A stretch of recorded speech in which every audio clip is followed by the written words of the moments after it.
L'histoire s'accélère dans l'affaire Liana. Un corps a été retrouvé près du domicile de la fillette. L'identification est en cours. Un corps retrouvé alors que les recherches étaient intenses. 7e jour pour tenter de retrouver Liana, disparue depuis vendredi dans le Gers. On apprend que le procureur d'Agen est chargé du dossier, est attendu sur place. Vous voyez là, ici, elles viennent de nous parvenir, ces images maintenant en direct de Puy-Casquier. Ça limite maintenant fixée par les forces de l'ordre. Que peut-il se passer précisément dans cette zone? Qui est sur place? Pour quel type d'identification? Comment procède-t-on, Guillaume? Les gendarmes, ce sont eux qui sont en charge des investigations, ce sont donc eux qui ont mis en place le périmètre. Il faut savoir d'abord si on a affaire à une scène de crime, vraisemblablement, mais pour cela il faut encore attester qu'il y a bien eu homicide. Donc la première chose, c'est le périmètre. Le périmètre, ça va en quelque sorte geler une zone. On va avoir des mesures qui sont des mesures conservatoires dans cette zone. Dans cette zone, on va y envoyer des gendarmes qui sont plus particulièrement experts en police technique et scientifique. La gendarmerie nationale dispose d'un institut de recherche criminelle de la gendarmerie avec énormément de gendarmes experts. Donc, eux vont venir et vont procéder à un certain nombre de constatations et de relevés. Donc, dans les constatations, le corps. De quel type de corps s'agit-il? Est-ce que c'est bien le corps d'une enfant? Est-ce qu'elle est bien de sexe féminin? Selon l'état du corps et l'état de décomposition, vous pouvez assez facilement déjà le constater. Avant même de l'analyse, et pour faire des constatations. Après, est-ce que le corps est en un seul morceau? Enfin, par exemple, rentrer dans les détails un peu sordides, mais c'est ça. Hein, est-ce qu'il est beau? Il est altéré? De quelle nature?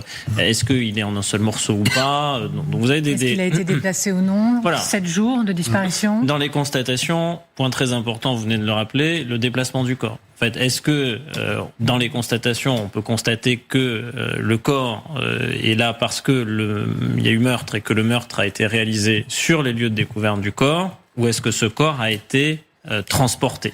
Et donc là, vous avez aussi un certain nombre de traces et indices qui peuvent l'indiquer. Est-ce que le corps a été porté? Est-ce qu'il a été tracté? Est-ce qu'il a été emballé? Enfin, il y a de multiples possibilités. Est-ce qu'il a été acheminé plutôt en véhicule, plutôt à pied? Enfin, on va essayer de réaliser ces constatations-là. Et après, il y a toute une série de relevés. Parce que autour du corps, il peut y avoir d'autres traces et indices. Alors on parle beaucoup d'ADN, mais on cherche pas que de l'ADN. On cherche tout élément qui montrerait que si le corps avait été déplacé, par exemple, ou amené ici, il aurait été amené par une personne, plusieurs personnes, en véhicule, à pied, avec un autre moyen. Enfin, donc tout cela. Et après, il y a l'analyse du corps en tant que tel, et ça se passe dans un laboratoire. Donc ensuite, il est emmené. Et tous ces processus que vous avez particulièrement bien détaillés, combien de temps cela peut prendre? Alors, certains sont assez rapides. Les constatations de base, c'est une affaire de minutes, d'heures. Après, les analyses, c'est plutôt en heures, dizaines d'heures, jours, selon les analyses que vous voulez. Bon, c'est après. Et puis, ça dépend aussi de l'état du corps. Hein. Là, c'est quelques jours. Alors, s'il s'agit de la petite Liana, attention, hein, c'est quelques jours qui se seraient écoulés. Et puis ensuite, ce qu'on ne sait pas, c'est qu'est-ce qu'il a été fait à ce corps avant de le déposer, s'il a été transporté, parce que vous avez des affaires criminelles où les corps sont particulièrement abîmés parce que vous ne retrouvez que des morceaux de corps. Et il arrive que pour des questions de transport, alors là, hypothèse, si c'est une petite fille, c'est plus facile à transporter qu'un adulte, mais un adulte, dans les cas d'affaires criminelles, souvent les meurtriers le découpent parce que c'est plus facile de transporter en plusieurs morceaux qu'en un seul morceau. Enfin, désolé de rentrer encore une fois dans ces détails un peu macabres, mais c'est exactement la triste ça. réalité de la. Quand il s'agit d'enfants, il y a moins de cas de découpe de corps parce que c'est plus facile de transporter. Voilà, c'est un peu des petites particularités criminologiques.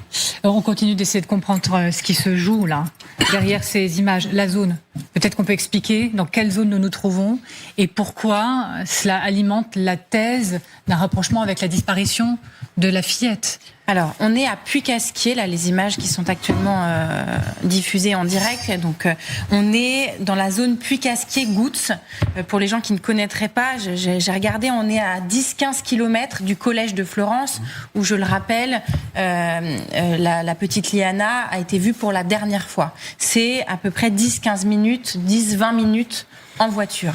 C'est un secteur qui est extrêmement vert lorsqu'on regarde les cartes de cette zone.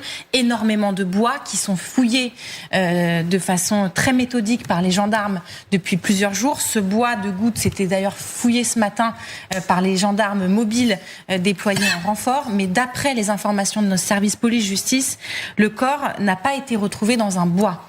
C'est une précision importante. On n'a pas encore le lieu de précision, mais visiblement, d'après nos informations, le corps n'aurait pas été retrouvé dans un bois. Je reste un peu prudente parce qu'on a encore peu d'éléments. Ce qu'on peut dire, c'est que il y a le juge d'instruction qui est en charge des investigations qui va se rendre sur les lieux, le procureur d'Agen en charge de l'enquête qui va se rendre sur les lieux, l'IRCGN, Guillaume en parlait, l'Institut de recherche criminelle de la gendarmerie nationale, donc vraiment des experts qui vont se rendre sur les lieux. Ce qu'on nous dit également en détail, c'est que les parents de Liana ont évidemment été prévenus immédiatement, mais qu'ils ne sont pas invités à se rendre sur place. On peut très facilement imaginer pourquoi. En revanche, et là aussi c'est très malheureux, mais ils pourraient être invités à se rendre à la morgue ultérieurement pour identifier le corps de leur fille. À cette heure, nous n'avons pas de confirmation formelle qu'il s'agit du corps de Liana. Voilà, donc on va garder vraiment la prudence la plus extrême et nécessaire dans ce type de situation, mais donc un corps a été retrouvé près du domicile de la fillette, dans cette zone, avec des images en direct. Vous voyez, c'est là que ça se joue. L'identification, nous dit-on, est en cours. Et on en parle un peu plus avec vous, Christian Flech. Merci beaucoup d'avoir accepté d'être avec nous, ancien directeur de la police judiciaire de Paris. Et je vous pose la même question pour nos téléspectateurs, pour qu'on comprenne bien ce qui est en train de se passer. Qu'est-ce qui se joue, encore une fois? Comment ça se passe? Quelle procédure? Quel processus en cours pour essayer de comprendre s'il s'agit, oui ou non, de Liana? Écoutez, j'ai écouté la fin de votre conversation. À partir du moment où le procureur d'Agen et où le juge d'instruction se transportent sur les lieux, c'est que sans doute la gendarmerie et les personnes qui sont intervenues en premier ont des forts doutes sur le lien entre ce corps et l'enquête qui est en cours à Agen. Et ce qui est intéressant, c'est aussi de savoir comment les gendarmes sont amenés à découvrir le corps. Est-ce que c'est sur la base de l'enquête? Est-ce que c'est sur la base, par exemple, des déclarations qu'éventuellement le suspect aurait pu faire? Ou est-ce que c'est par hasard? C'est aussi un point. Donc évidemment, comme le disait Guillaume Fard, il y a le sujet de l'identification. L'identification, elle peut être assez rapide compte tenu du peu de temps passé avant la découverte du corps, entre la disparition et la découverte du corps. On peut imaginer que le corps est encore assez bien conservé. Il y a les vêtements, mais évidemment, ce sera l'ADN qui pourra déterminer avec certitude l'identité du cadavre. Et donc ce processus, ces procédés peuvent prendre combien de temps? Alors, franchement, une identification avec un ADN, si l'identification visuelle n'est pas possible, ça va aller assez vite. Le profil doit être connu et derrière, ça va assez vite. C'est une question d'heure. Et qu'est-ce qui se met en branle derrière? C'est-à-dire qu'une fois qu'on a identifié, si certitude il y a, que se passe-t-il? Il y a établir le lien avec le suspect. Alors, soit le lien a été établi parce que c'est le suspect qui a pu donner l'endroit où était le corps, ça ce serait le plus simple et le plus évident, mais compte tenu des délais pour faire une audition, je ne sais pas si c'est possible.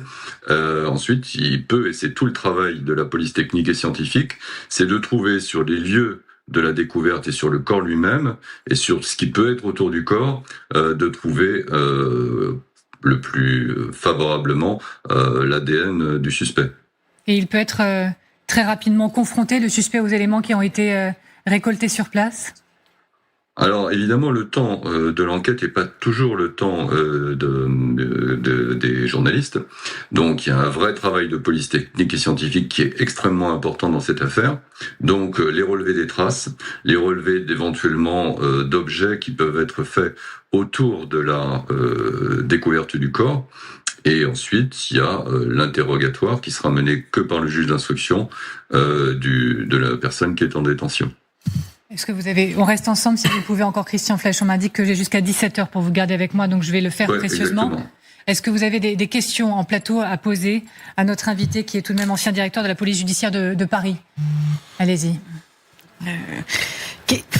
Combien de temps peut-être peuvent prendre les analyses sur un corps pour déterminer les circonstances, les causes de la mort? Les causes de la mort. C'est un travail qui est très compliqué des médecins légistes. Dans combien de temps pourrait-on avoir une première idée des causes de la mort. Causes de la mort de cette petite Christian Flech. Alors, d'abord, il faut finir les constatations sur place et les prélèvements de police technique et scientifique. Ensuite, il faut transporter le corps. Dans la région parisienne, ça va assez vite parce que les structures de police médico-légale sont proches. Là, le juge d'instruction décidera de l'expert qu'il va commettre. Et donc, ça peut être un transport qui peut se faire à Toulouse, par exemple, pour des examens médico-légaux. Ces examens médico-légaux, soit ils permettront de déterminer immédiatement les causes de la mort, soit peut-être, et même derrière, il faudra des analyses anatomo-pathologiques. Il y aura peut-être aussi des prélèvements qui sont faits, j'imagine, par exemple sous les ongles de la personne, pour essayer de retrouver des traces d'ADN éventuelles. Voilà, c'est tout ça, ça peut prendre, rien que le transport du corps, sans doute ça prendra une journée. Et ensuite, je suis convaincu que toutes les personnes qui seront commises comme experts se feront le plus vite possible. Mais pour avoir le bilan total des analyses, il faudra quelques jours. Encore une question, Christian Flech. J'élargis un peu le propos. Vous le savez, on attend de savoir s'il s'agit bien du corps de Liana. Mais vous le savez, l'affaire, quoi qu'il en soit, a déjà pris une ampleur nationale, est déjà devenue, et j'ose le dire, un fait de société. Pourquoi ? Parce que l'homme qui est suspecté, quoi qu'il en soit, avait plusieurs affaires dans son passif qui ont été confirmées par la procureure Doche hier, et on l'a suivi ici en direct. À tous ceux qui estiment que cette affaire est devenue le symbole de raté judiciaire, vous répondez ?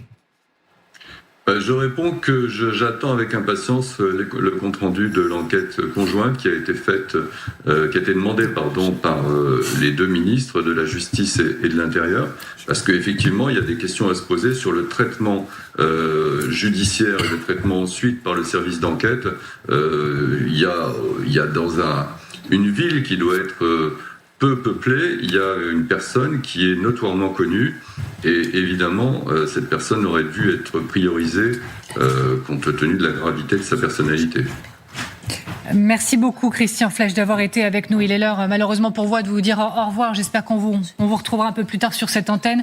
Votre regard et votre expertise sont précieux. Merci beaucoup, Christian Flech, d'avoir été avec nous. Merci à vous. Et Christian Flech qui nous disait donc, dès l'introduction de son propos, que tout de même, la zone et surtout la mobilisation du procureur, des communications annoncées, notamment du procureur d'Agen, c'est une information qu'on peut vous donner, à 18h, une communication est attendue du procureur d'Agen. Il n'y aura pas de communication d'ici là. Mais quand Christian Flech nous dit le déplacement de procureur, des communiqués annoncés, une forte mobilisation sur place, cela renforce l'hypothèse prudente du corps de la jeune fille ? Oui, et d'autant plus qu'on commence à avoir un petit peu de détails. Alors on essaye de consolider toutes les informations parce qu'évidemment tout cela demande beaucoup de prudence. Mais d'après une source proche de l'enquête à l'AFP et d'après une source à nos équipes sur place, le corps pourrait avoir été retrouvé dans une usine agricole. Dissimulé dans une usine agricole. Ce sont des éléments qui nous parviennent de sources. On essaye de vérifier tout ça, mais les premiers éléments correspondent à ce que notre service avait comme information, que le corps n'avait pas été retrouvé dans un bois. D'après une source proche de l'enquête à l'AFP, ce corps aurait été retrouvé dans une usine agricole, ce que nous confirme l'une de nos équipes sur place d'une source locale. Parlons de la mobilisation. Quels sont les moyens de recherche extrêmement intenses, mais précisés peut-être pour nos téléspectateurs qui sont mobilisés encore à cette heure pour tenter d'aller au bout de cette affaire? Là, il s'agit surtout de gendarmes qui sont experts en police technique et scientifique. C'est-à-dire que quand vous découvrez un corps, évidemment, vous envoyez des gendarmes experts. Mais là, dans cette zone, l'ampleur du dispositif laisse évidemment à croire qu'il s'agit, selon toute vraisemblance, sous réserve de confirmation évidemment, de la petite Liana. Vous êtes dans la zone de recherche et vous avez concentré énormément de moyens. Si vous aviez découvert un corps qui était là depuis plusieurs semaines ou depuis plusieurs mois, ça arrive, parfois on découvre des cadavres. Il y a 1 millier d'homicides par an en France. Bon, la majeure partie dans le cadre familial, mais bon, il arrive parfois qu'on trouve un corps dans un étang, dans les bois, dans une zone rurale. Bon. Mais vous ne prenez pas les mêmes précautions et vous n'avez pas la même nature de dispositif. Là, la nature du dispositif, c'est-à-dire en gros l'importance des moyens qui ont immédiatement convergé sur la zone, laisse à penser qu'il y a quand même un lien très fort avec la disparition de cette petite fille. Et après, ces moyens-là, ce sont surtout des moyens techniques et scientifiques parce que il faut arriver à attester ce qu'on disait tout à l'heure. S'il s'agit bien de la petite Liana, après, il faut parvenir à déterminer les circonstances de la mort, ou en tout cas faire parler un maximum de traces et indices. Et enfin, ce que disait Christian Flech tout à l'heure, établir un lien avec le principal suspect. Oui. Et il s'agit pour les équipes qui sont mobilisées de travailler sous une pression immense. Je le disais même, une pression nationale. La France entière a les yeux rivés sur cette affaire qui est devenue, j'ose à nouveau, un fait de société. Ça rend plus difficile le travail des enquêteurs, des gendarmes, de la police sur place, de travailler sous le regard des médias et de la pression nationale, potentiellement. C'est évident que ça met une pression pour tout le monde. Et puis, mais même sans ce regard, la disparition d'un enfant est toujours inquiétant. D'autant plus quand on sait qu'avec la vidéosurveillance, on la voit, cet enfant, monter dans le véhicule d'un individu, et que cet individu est en détention provisoire aujourd'hui. Donc l'inquiétude a été déjà maximale. Donc effectivement, quand au fur et à mesure des heures et des jours qui passent, on commence à avoir un aperçu du profil de plus en plus inquiétant en fait de cet individu, où on se rend compte qu'il avait jamais été condamné, mais qu'il a fait l'objet de plusieurs plaintes, certaines classées, d'autres toujours en cours d'instruction, et que on voit bien une gradation dans la gravité des faits qui font l'objet de ces plaintes. L'inquiétude ne pouvait que grandir, et donc la pression augmentait auprès des forces de l'ordre chargées et des enquêteurs chargés de retrouver cette petite fille, et 180 à 200 gendarmes mobilisés non-stop depuis le début de cette disparition. C'est un dispositif exceptionnel, et ça on parle que du dispositif humain, parce qu'il faut rajouter à ça des drones, il faut rajouter un hélicoptère, certains étaient en motocross, il y a eu des chiens déployés, notamment les fameux Saint-Hubert, pour essayer de détecter la présence de la jeune fille, peut-être dans un lieu fermé, des plongeurs également, on les a vus, et après il y a également toute cette puissance citoyenne qui s'est mise en place et qui est assez extraordinaire pour aider, pour appuyer, parce qu'on sait que le colonel en charge de ce dispositif de recherche l'a dit dans une déclaration à la presse avant-hier, en disant on ne lâchera rien, on ne sous-estimera rien, mais le temps joue contre nous. Alors justement, c'était la question que j'allais vous poser, cette course contre la montre. On est bien dans une course contre la montre. Toujours. Par exemple, Jérôme B., il est mis en examen pour enlèvement, séquestration. Il est actuellement en détention provisoire. Est-ce qu'il y a une limite de temps ? C'est-à-dire, est-ce qu'il reste peu de temps aux enquêteurs sur place avant que... Non, mais attendez, je vous pose toutes les questions. Vous êtes plein de certitudes et c'est ce que j'attends de vous.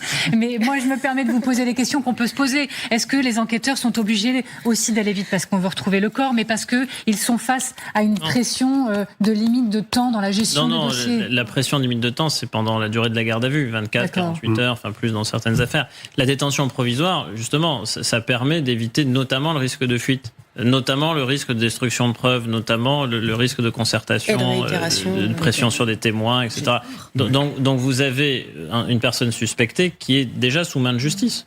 On l'a placée en détention provisoire pour cela, pour qu'elle ne s'échappe pas le temps des investigations. Donc là, elle est en détention, à l'isolement, donc il n'y a pas de risque. Il n'y a pas de risque et on peut renouveler cette mise en détention provisoire le temps nécessaire. En fait, elle va durer un certain temps et c'est plutôt à sa défense de demander à ce qu'il y ait une levée de cette détention provisoire, dans ce sens-là. Et de toute manière, là, s'il était avéré qu'il s'agissait bien de la petite Liana, selon toute vraisemblance, la fin de la détention provisoire, elle n'est pas pour tout de suite. Je suis là pour vous poser toutes les questions, mais puisque vous parlez des risques dans ces affaires de fuite, de communication, est-ce qu'à un seul instant, depuis 7 jours de disparition de la petite Liana, il y a eu des suspicions de complicité? Ou est-ce que cette piste a été totalement et rapidement évacuée? La procureure d'Agen, qui est la première à avoir communiqué dans cette affaire, puisque c'est elle qui a été saisie la procureure Doche, a été la première saisie dans cette affaire, n'a à aucun moment mentionné une complicité. Le procureur d'Agen, qui a fait un petit communiqué ensuite, n'en a pas parlé non plus.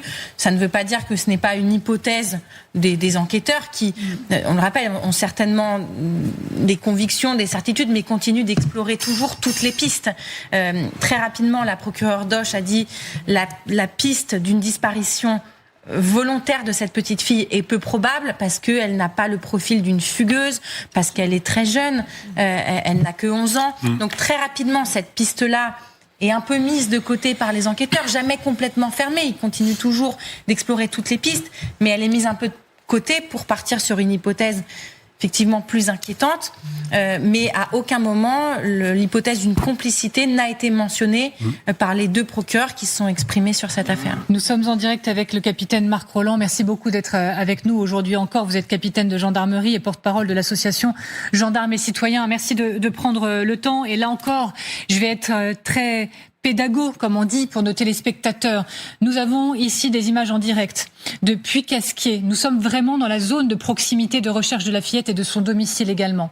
Quel est le travail des gendarmes dont on voit le camion là en direct? Quel est le travail précisément en cours actuellement de ces gendarmes?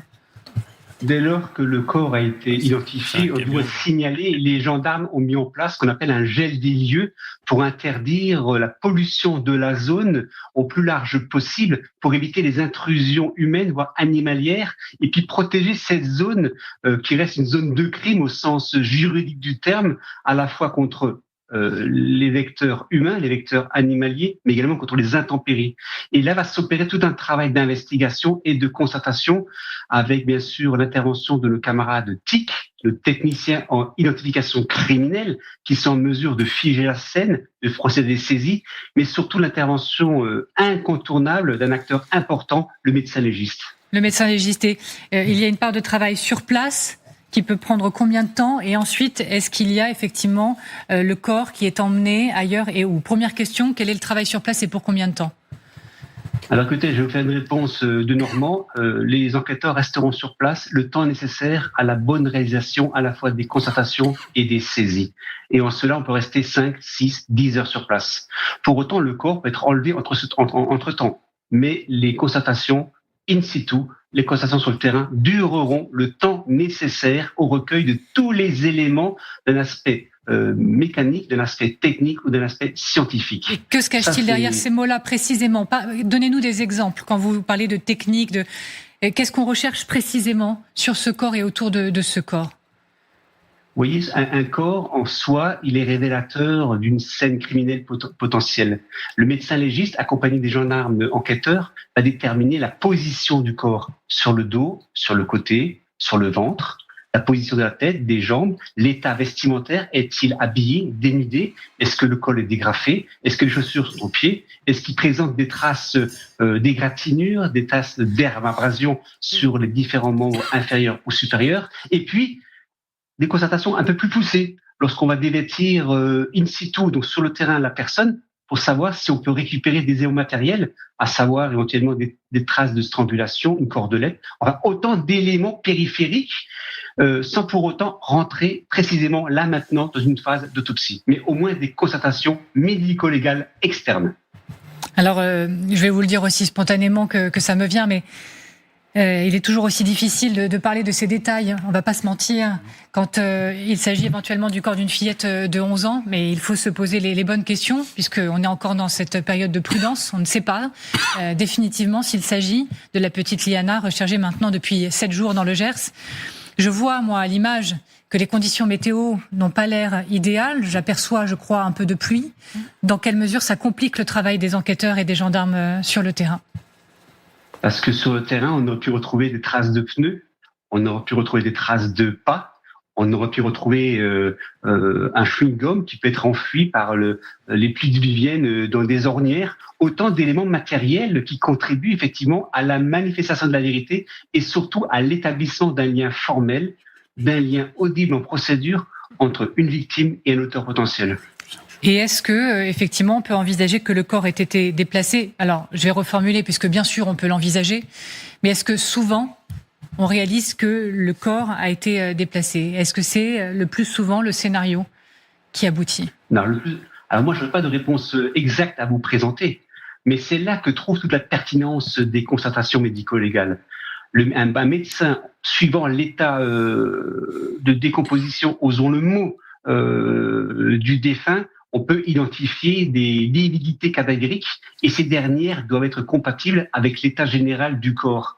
S'il a été déplacé, effectivement, d'un point de vue médico-légal, il y a une sorte de constatation qui ne correspond pas à la nature des choses. Voilà. Alors, Marc Rolland, on reste ensemble. Si vous nous rejoignez sur LCI, il est 17h12. Un corps a été retrouvé tout près du domicile de la fillette. Je parle bien de Liana. L'identification est actuellement en cours. Un corps retrouvé alors que les recherches étaient extrêmement intenses sur place. 7 jours après la disparition dans le Gers de la fillette. Un homme de 41 ans est mis en examen pour enlèvement, séquestration. Il est placé toujours en détention provisoire. Il s'agit de Jérôme B. Nos invités, depuis plusieurs minutes maintenant, insistent sur l'importance des investigations qui sont en cours derrière ces images que vous découvrez avec nous en direct. Nous sommes sur la zone à Puy-Casquier. Ici, vous voyez la gendarmerie. Des hommes sont sur place pour identifier le corps, pour refaire des relevés tout au cours de ce corps, essayer d'accumuler le plus de preuves possible. Et maintenant, on le sait, chaque minute va compter pour essayer d'apporter les réponses les plus concrètes à ses parents, à sa famille et à ceux qui se sont mobilisés depuis des jours et des nuits pour tenter de retrouver cette fillette. Encore une fois, pour nos téléspectateurs, est-ce que vous pouvez expliquer ce qui se passe sur cette zone, sur cette route? Quelles sont les informations dont on dispose? Marie Belot. Les toutes dernières informations recueillies par notre service police-justice, c'est qu'effectivement un corps a été retrouvé dans ce secteur de Puy-Casquier. On est donc dans le Gers, on est à une quinzaine de kilomètres du collège de Fleurance, d'où a disparu la petite Liana, 11 ans, vendredi dernier. On le rappelle, la dernière image d'elle, c'est elle sur une caméra de vidéosurveillance captée en train de monter dans la voiture de Jérôme B. Là, on est à environ 10-15 minutes du collège. Et d'après nos informations, un corps a été retrouvé dans ce secteur, retrouvé dans une usine agricole, dissimulé. Ce sont les informations de notre service police-justice. On nous explique que là, évidemment, toute la zone est figée. Les journalistes ne peuvent pas du tout approcher, que les magistrats sont en train de se rendre sur place, donc à la fois le juge d'instruction et le procureur d'Agen qui, on l'espère, communiquera rapidement. On nous parle d'un communiqué de presse donc écrit à 18h environ. L'IRCGN également est en train de se rendre sur place, l'Institut de recherche criminelle de la Gendarmerie nationale, pour mener toutes les expertises techniques à mener sur place. Pour les parents de la petite fille, évidemment, sont les premiers qui ont été prévenus de cette découverte. L'identification est toujours en cours, mais évidemment, les parents sont immédiatement tenus informés. Ils ne sont pas invités à se rendre sur le lieu de la découverte du corps, mais pourront malheureusement être amenés à devoir se rendre à la morgue dans la soirée pour identifier le corps qui a été découvert. Alors, on avait plusieurs invités, et notamment l'ancien directeur de la police judiciaire de Paris avec nous en direct, et il nous disait... Bien sûr, grande prudence, immense prudence dans un cas aussi sensible, mais l'activation des communications de procureurs, les forces qui se rendent sur place, cette zone qui se resserre autour du domicile et de la zone de recherche de la jeune Liana permettent d'alimenter quand même la thèse d'une accélération de l'histoire dans ce dossier. Guillaume Fard, est-ce que vous êtes d'accord avec l'ancien directeur de la police judiciaire de Paris avec toute la prudence nécessaire? Ah oui, totalement. Je partage absolument son analyse. Alors, on va sous réserve évidemment d'établir qu'il s'agit bien du corps de la petite Liana, mais la concentration des moyens, le fait que ce soit dans la zone de recherche, le fait que jusqu'à présent on n'ait pas eu de démenti formel, c'est-à-dire que généralement ce qui se passe dans ces affaires-là, c'est que si le corps ne correspond pas, pour éviter tout emballement médiatique, le procureur de la République, qui est d'ailleurs le seul habilité à parler au terme de l'article 11 du Code de procédure pénale à la presse, va vous dire non mais attendez, vous faites fausse route, c'est un homme par exemple. Voilà. Donc en général, il coupe court très rapidement. Très vite, très vite. Et là, on n'est pas dans cette configuration. On est dans une configuration où on nous dit attendez, à 18h, il va y avoir une communication ou un communiqué. En tout cas, il y aura une prise de parole, une expression publique sous une forme écrite, orale, mais il y aura quelque chose. Du procureur d'Agen, en l'occurrence. Oui, et donc ça plaide plutôt pour des éléments qui laissent à penser qu'il s'agirait bien de la petite Liana. Donc oui, on peut répondre par l'affirmative, c'est une accélération. Cette information de la découverte d'un corps est une accélération. Et c'est une accélération sans doute aussi de l'enquête. Parce que dès l'instant où vous confirmez son identité, dès l'instant où vous confirmez qu'elle a été tuée, vous orientez l'enquête vers une enquête véritablement criminelle ça continue d'alourdir les charges envers cet homme présumé innocent mais néanmoins suspecté qui a un lourd passif. Et d'ailleurs, si vous me permettez, on parlait des moyens déployés. On disait là, il y a un nombre très important de gendarmes qui sont en train de se concentrer. On les voit d'ailleurs. Il y avait 170 gendarmes selon nos informations qui étaient engagés dans les recherches de ces dernières heures. Mais ces moyens-là contrastent effroyablement avec le peu de moyens dont a bénéficié l'enquête pour la petite Rosa dont la maman était plaignante pour sa fille. Bien sûr. Dans un cas, vous avez peu de moyens d'investigation, au point que hier, la procureure de la République nous dit mais il devait y avoir une garde à vue de l'homme qui est présentement en détention provisoire, qui était programmée. Mais faute de moyens en réalité. Alors, on va revenir sur cette question. On ne les a pas menés. Et là, vous voyez tous les moyens qui sont déployés. Et donc, en fait, mais ça, c'est symptomatique, si vous me permettez, de la chaîne judiciaire française. C'est-à-dire qu'on est toujours dans le damage control. Enfin, différence justice-police. Oui, c'est-à-dire qu'on sait très bien agir a posteriori, pour le dire en bon français. Mais alors, a priori, on est toujours pauvre. Tous les travaux d'alerte et de... Alors, on en reparle dans un instant ensemble, bien sûr. Merci d'être avec nous, Isabelle Steyer, avocate pénaliste, spécialiste en défense du droit des femmes. Mais je me permets de retourner vers le capitaine Roland, parce que pour ceux qui nous rejoignent, il est important d'essayer de comprendre, encore une fois, ce qui se passe. La pédagogie, c'est l'art de la répétition, c'est l'une de mes expressions favorites. On voit là plusieurs hommes, gendarmes, qui travaillent sous la pluie, qui se mobilisent, etc. On en a vu certains courir il y a quelques minutes maintenant. Qu'on comprenne bien ce qui est en train de se dérouler. Qui arrive sur zone? Qui travaille? Pour faire quoi? Est-ce que ça peut durer longtemps? Arrive sur zone, vous avez déjà les primo-intervenants qui ont découvert le corps. Alors, ils ont pu le découvrir par hasard, dans le cadre de leur recherche territoriale, ou alors, effectivement, sur les indications d'un tiers qui a pu les orienter sur cette piste.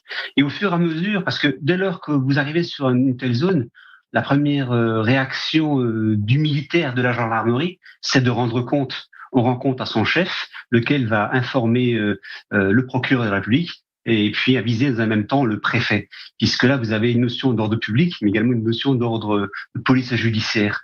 Et puis après tout va très vite. Le chef opérationnel va engager des moyens in situ pour renforcer ce gel des lieux, interdire l'accès mécanisé, l'accès humain à la zone dite de scène de crime, parce que en matière de langage judiciaire on parlera de scène de crime. Et puis on va se rapprocher en préservant au maximum l'état des lieux, en évitant nous-mêmes, par nos actions de concertation, de polluer la zone. Et puis on va engager des moyens spécifiques, des moyens techniques, avec des sachants gendarmes, et je pense notamment à toute la chaîne criminalistique de la gendarmerie, qui commence par nos techniciens en identité criminelle rattachés auprès des groupements de gendarmerie, lesquels vont être renforcés par le haut du spectre, par l'IRCGN, qui a des thèmes capacitaires améliorés et même des capacités de transporter sur place des laboratoires pour accélérer à la fois la qualité des saisies et la qualité des expertises. Et puis le rôle incontournable du ou des légistes. Et puis on verra arriver effectivement, parce que ça a été annoncé, l'intervention des magistrats, du procureur de la République et de l'instruction, qui sont des personnages clés, des acteurs importants du schéma judiciaire. Une enquête judiciaire pour l'instant ouverte pour découverte de cadavres, et dès lors que le lien formel sera fait avec l'enquête judiciaire en cours, on va basculer cette découverte de cadavres au sens de l'article 74 du Code de procédure pénale dans le volet judiciaire actuellement en cours au titre de l'information ouverte pour le crime d'enlèvement et de séquestration. Merci beaucoup, on reste ensemble encore une fois. Alexandra Guillet, c'est toute une zone qui est bouclée. Est-ce que vous pouvez nous donner plus d'indications sur cette zone bouclée et ce que ça raconte de l'affaire en cours? Alors, cette zone bouclée, c'est tout le secteur finalement dans lequel ce corps a été retrouvé. L'impératif, il est de protéger cette zone de tout regard indiscret pour permettre aux enquêteurs et notamment à la police technique et scientifique, les experts de l'IRCGN qui sont sur place, de pouvoir travailler sereinement pour récupérer tout ce qui est possible, parce que c'est ça qui va permettre de faire avancer cette enquête. Si c'est bien, encore une fois, le corps de Liana qui a été retrouvé, tout élément est indispensable dans cette recherche de vérité pour comprendre ce qui est arrivé à la petite fille. Et qu'on comprenne bien, encore une fois, le corps n'a pas été retrouvé dans un bois, comme celui que l'on voit juste derrière. Dans un secteur, dans une usine agricole. Dans une usine agricole. C'était une piste déjà explorée par les enquêteurs. Alors, on sait qu'il y a tout le secteur a été ratissé, mais on sait qu'il y a une usine agricole qui avait été déjà inspectée. Est-ce que c'est celle-là ? On n'a pas ce détail d'information à ce stade. En revanche, ce que nous avait expliqué il y a 2 jours sur cette antenne lors d'un point presse, le colonel de la gendarmerie qui était responsable de l'ensemble du dispositif des recherches sur le terrain, c'est qu'il ne ratissait pas non plus au hasard.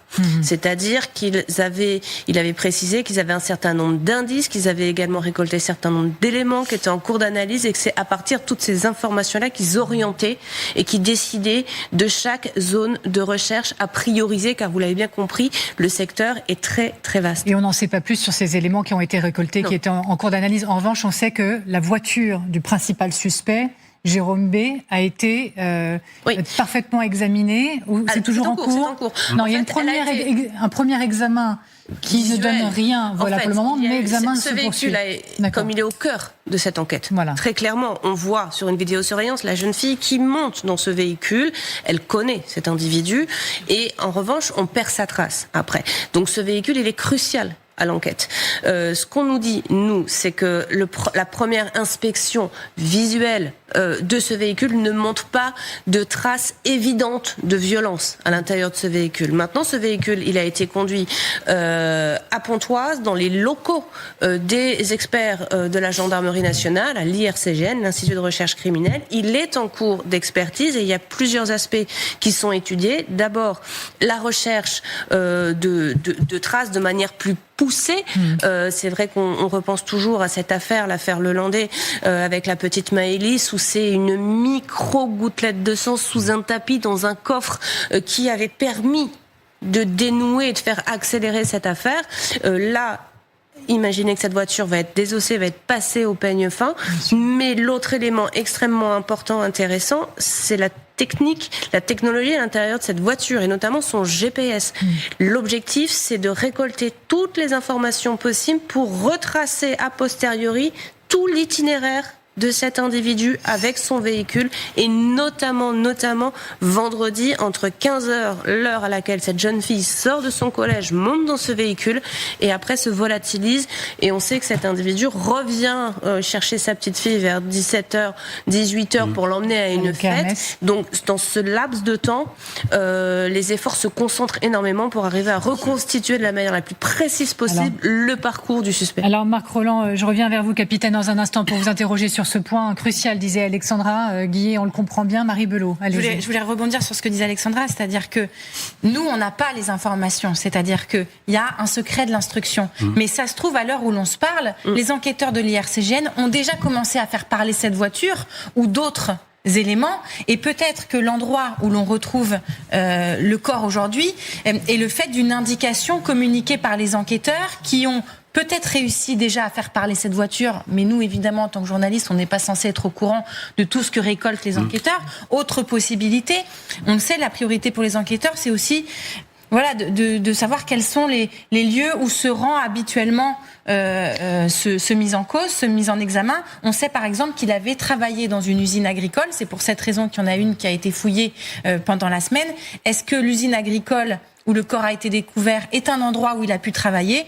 Ça, on espère que le procureur nous donnera des indications. Merci Marie, c'est très précis. Isabelle Steyer, merci encore d'être avec nous.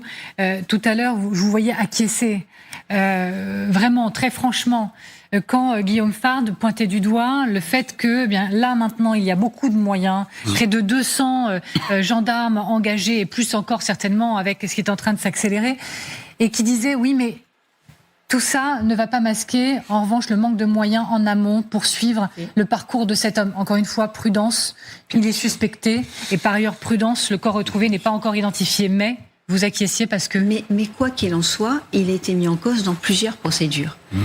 Et mis en cause à des lieux différents, à des moments différents, sur des enfants qui ont 7 ans, sur ces jeunes filles qui ont 17 ans.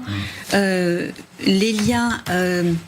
qui unissait cet homme-là avec les victimes était là aussi différent. D'abord, ça pouvait être professionnel, ça pouvait être amical, ça pouvait être le père d'une copine. Et les liens n'ont pas été faits entre ces procédures qui sont classées sans suite, ce qui m'étonne. Parce que généralement, le dernier parquet saisi de la dernière procédure fait remonter toutes les procédures classées sans suite pour essayer de regrouper et de voir quel est le profil criminel de cet homme-là, s'il a une problématique avec des enfants, quel est son mode opératoire. Alors, le regroupement n'a été annoncé que hier par la procureure Doche. Ils ne sont pas parlé.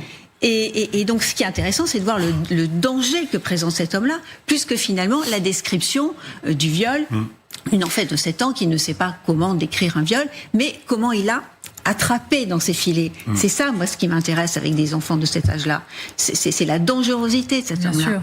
Et je suis très inquiète de voir qu'encore en 2017, parce que c'est quand même il y a 9 ans, donc il y a quand même 9 ans pour travailler l'histoire, mais qu'en 2017, nous sommes déjà en 2017, rien n'a été fait concernant cet enfant de 7 ans. Et rien n'a été fait comme lien avec la deuxième affaire. Et quand il y a déjà 2 affaires concernant 2 mineurs sur le même homme, eh bien, moi je dis déjà clignotant. Alors, nous sommes attendus par Philippe Boxeau, qui est médecin légiste. On se retrouve dans un tout petit instant. Alexandra, vous avez une question ? Oui, une petite question pour vous, maître. Avec si ce corps est bien celui de Liana, est-ce que le juge d'instruction qui est saisi de cette affaire peut assez rapidement sortir le suspect Jérôme B de sa détention provisoire pour le réinterroger face à ces nouveaux éléments, ou est-ce qu'il attend ? Comment ça se passe en général ? C'est très variable, mais généralement le juge d'instruction attend d'avoir, on dit dans le jargon, des billes pour pouvoir l'interroger, le faire interroger d'abord par les services de police, il est replacé en garde à vue pour cet autre crime, et puis mis en examen. Donc il va être d'abord replacé en garde à vue pour les nouveaux faits. Réinterrogé, réquisitoire introductif du parquet et saisine du juge d'instruction, certes pour assassinat. Et donc il comparaît en première comparution. Et là, va-t-il s'exprimer ? Va-t-il aussi garder le silence ? Mais généralement, ces hommes-là reconnaissent ce qui est remonté de l'enquête judiciaire, donc ils reconnaissent ce qu'il y a dans le dossier, et puis là, va-t-il s'exprimer, pas s'exprimer, que va-t-il donner de son histoire, va-t-il, comme on dit, se mettre à table ou pas ? C'est lui et lui. Nombreuses c'est l'individu interrogations dans cette équation. Voilà, bien sûr. Son histoire. Merci beaucoup Isabelle Steyer d'avoir été avec nous. Des fois, merci vraiment d'avoir été avec nous. Je sais que je dois vous laisser filer. Merci beaucoup. Et nous sommes maintenant en direct avec Philippe Boxeau. Je le promettais, vous êtes médecin légiste, auteur du livre La mort, c'est ma vie aux éditions Keynes. Merci de prendre le temps d'être avec nous. Là encore, question très concrète. Oui. Comment se déroule encore une fois le travail, notamment des hommes comme vous, dans un moment aussi précis que celui qui s'écrit devant nous. Des hommes comme nous, comme vous dites, donc les médecins légistes, on a travaillé à partir du moment où le laboratoire a fini de faire ses prélèvements, de faire tout ce qui est nécessaire comme recherche, de façon à faciliter l'enquête et apporter des éléments de preuve au dossier. Donc, on dépend d'eux. C'est eux qui, les premiers, vont nous dire « maintenant, vous pouvez y aller ». Ensuite, nous avons la nécessité de faire 2 choses. 3 même. La première, c'est d'établir de qui il s'agit. Et pour ça, on a besoin notamment des dentistes, du dentiste de la petite, pour voir s'il a une fiche dentaire concernant cet enfant. C'est la façon la plus rapide que l'on a d'avoir une identification qui n'est pas toujours formelle, mais qui permet d'avancer, d'exclure à tout le moins, par exemple, si ce n'est pas elle, de dire non, c'est pas ses dents, ça correspond pas, c'est pas elle. Et de commencer déjà à identifier. Et puis, la deuxième chose que l'on doit faire, nous, c'est vérifier, voir s'il y a des mouches, voir s'il y a des insectes, parce que si elle est morte depuis 7 jours, qu'elle est en terrain découvert, qu'elle est à l'intérieur d'une forêt, d'un bois ou au bord d'une route, en tout cas en plein air, il est certain, les températures ces derniers jours, que des mouches sont venues pondre qui nous permettront de savoir depuis combien de temps elle est morte, non pas à l'heure près, mais pratiquement, dans les meilleurs cas, au jour près. Et puis la troisième chose, évidemment, c'est de l'autopsie. l'autopsie permettra de déterminer de quoi elle est morte et d'amener une certitude. C'est le but, c'est d'amener une certitude à la justice quant à la cause de décès. Non seulement la justice, mais il y a des gens, il ne faut pas perdre de vue dans l'histoire, ce sont les parents. Les parents sont dans le doute depuis trop longtemps, depuis plus de 7 jours maintenant. Il faut qu'on leur dise si c'est vraiment leur fille ou pas. Ça, c'est la première chose. Et puis la deuxième, il faudra qu'ils sachent de quoi elle est morte, elle aussi, pour qu'ils puissent faire leur deuil. Sinon, ça va être très compliqué pour eux. Et on imagine qu'il y a plusieurs éléments qui peuvent compliquer potentiellement la tâche des médecins légistes que vous. Si le corps s'est trouvé dans de mauvaises conditions, sous la pluie, parce qu'on voit, il pleut, pardon de rentrer dans ces détails-là. Attendez, pardonnez-moi, vous me faites signe, Marie Belot, pourquoi ? Oui, parce que d'après nos informations, le corps aurait été retrouvé dissimulé, pardon pour les détails, dans un silo, dans une usine agricole. Donc a priori, le corps était protégé, ce qui peut faciliter malheureusement le travail des enquêteurs. Alors, qu'en pensez-vous ? C'est juste, vous avez tout à fait raison. S'il est dans un silo, c'est une protection. Maintenant, la protection n'est peut-être pas totale et complète. Des mouches ont quand même pu se trouver dans le silo et donc avoir commencé leur travail. D'autre part, ce qui est le plus important de l'histoire, c'est de savoir à quelle température le corps a été conservé à l'intérieur de ce silo, car de la température dépend l'évolution putréfactive du corps. Donc, tant que j'ai pas ces éléments-là, je peux pas vous aider beaucoup plus. En 7 jours, un corps en plein air peut, s'il fait bon, s'il y a du soleil, s'il fait plus de 18 degrés, il peut putréfier très vite. Ça veut dire que la putréfaction, pour nous, évidemment, c'est un ennemi et nous limite dans la capacité de voir des traces, dans la capacité de les identifier puis de les interpréter. Donc, voilà, tout ce qu'on peut espérer, c'est que le silo aura été protecteur. L'enfant est certainement un petit peu putréfié, ça, c'est à n'en pas douter, vu le temps qui s'est écoulé, 7 jours. Ce serait tout à fait normal et logique, même à des températures qui seraient inférieures à 18 degrés. Donc, oui, voilà, on est face à un corps vraisemblablement en voie de putréfaction, en début de putréfaction sûrement.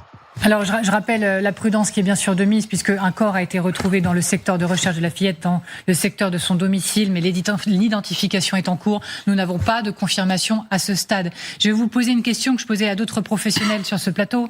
Un peu plus tôt, on est sur une histoire, encore une fois, une affaire dramatique, qui est devenue maintenant une affaire nationale, qui est devenue un fait de société, je vais le marteler.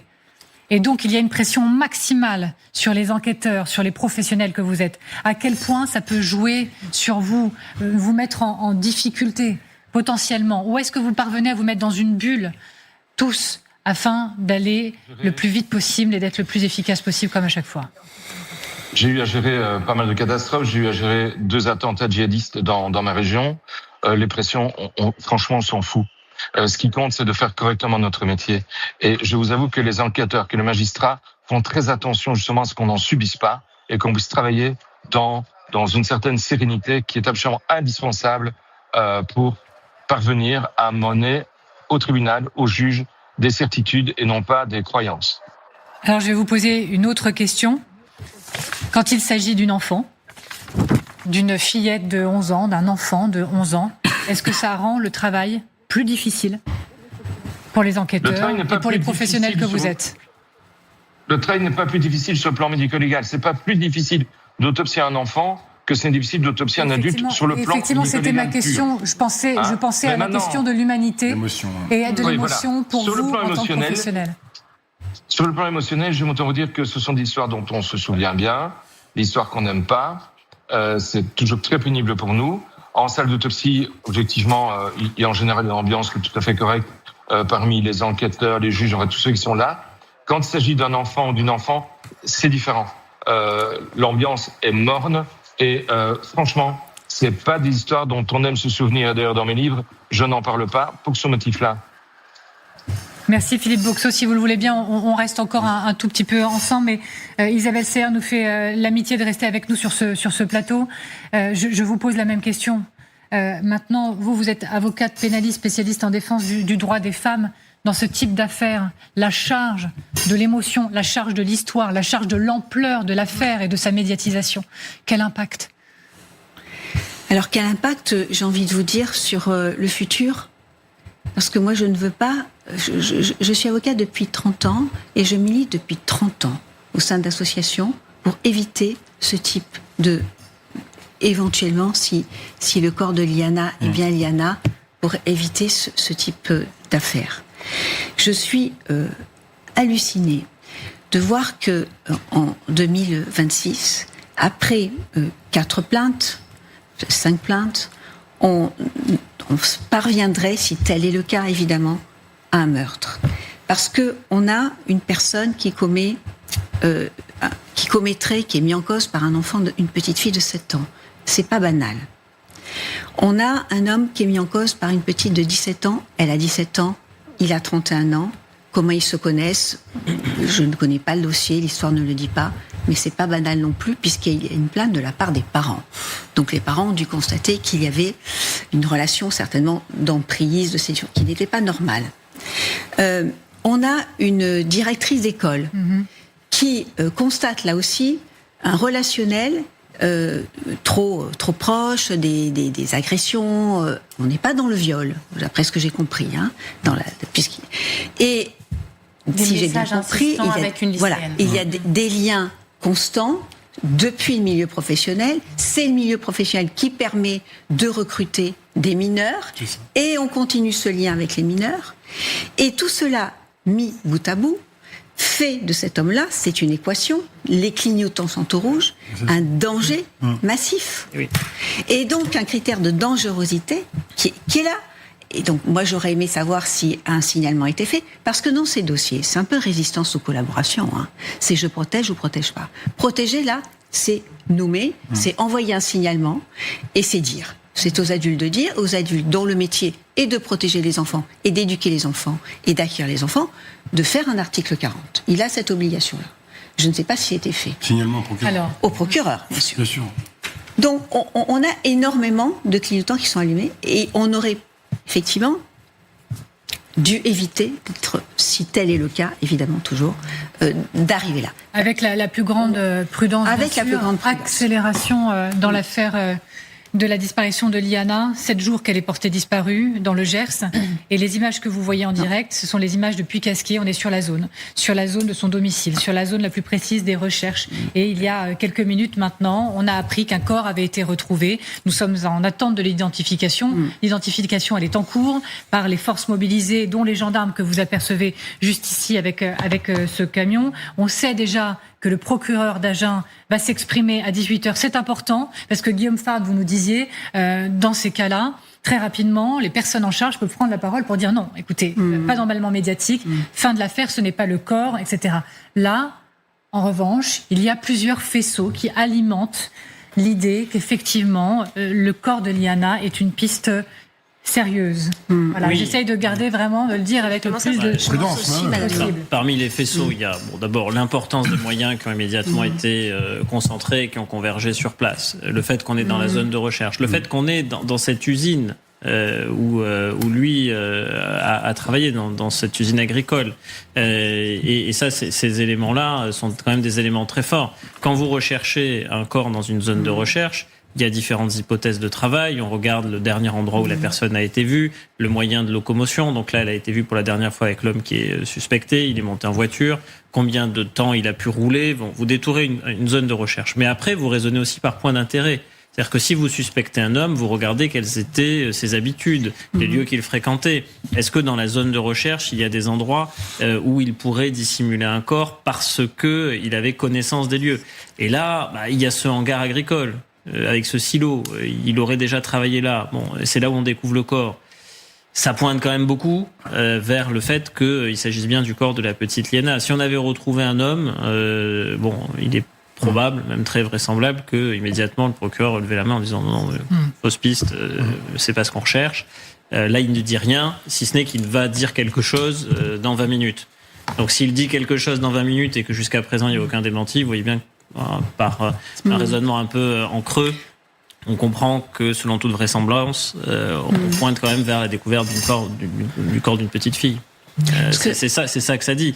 Et donc c'est un accélérateur, oui, puissant dans cette affaire. Marc Rolland, capitaine Marc Rolland, vous êtes toujours avec nous et je vous en remercie, capitaine de gendarmerie et porte-parole de l'association Gendarmes et Citoyens. À partir de maintenant, tout peut aller très vite, capitaine. Eh bien, justement, je vous dirais que j'espère que rien ne va trop vite. Parce que dans la précipitation, on pourrait passer à côté d'un certain nombre de choses, d'éléments, et l'exultation médiatique ne doit pas perturber la sérénité et la pertinence des investigations judiciaires. L'heure est aux constatations, l'heure est à la recherche du lien de causalité entre une victime et son auteur potentiel. Et en cela, les gendarmes enquêteurs doivent rester imperméables à la pression médiatique, à cette effervescence que l'on constate, parce qu'il en va de la qualité de la procédure.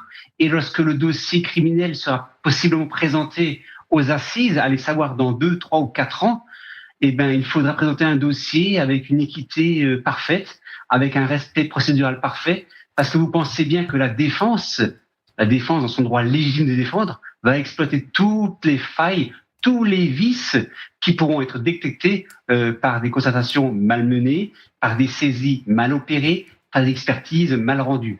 Autant d'éléments qu'il convient aujourd'hui de construire correctement avec le strict respect de la procédure pénale et des stricts respect des différents conditionnements et expertises dans leur modus operandi.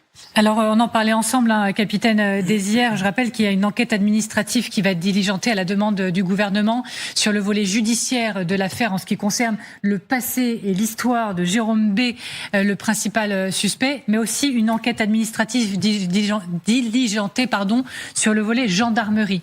Est-ce que vous vous sentez, votre profession, vos collègues, vous particulièrement scrutés et sous pression? Écoutez, la gendarmerie, à l'instar de la police nationale, 2 grands corps régaliens en charge de la sécurité publique générale, ce sont 2 corps qui sont les plus contrôlés et les plus sanctionnés au sein de la fonction publique.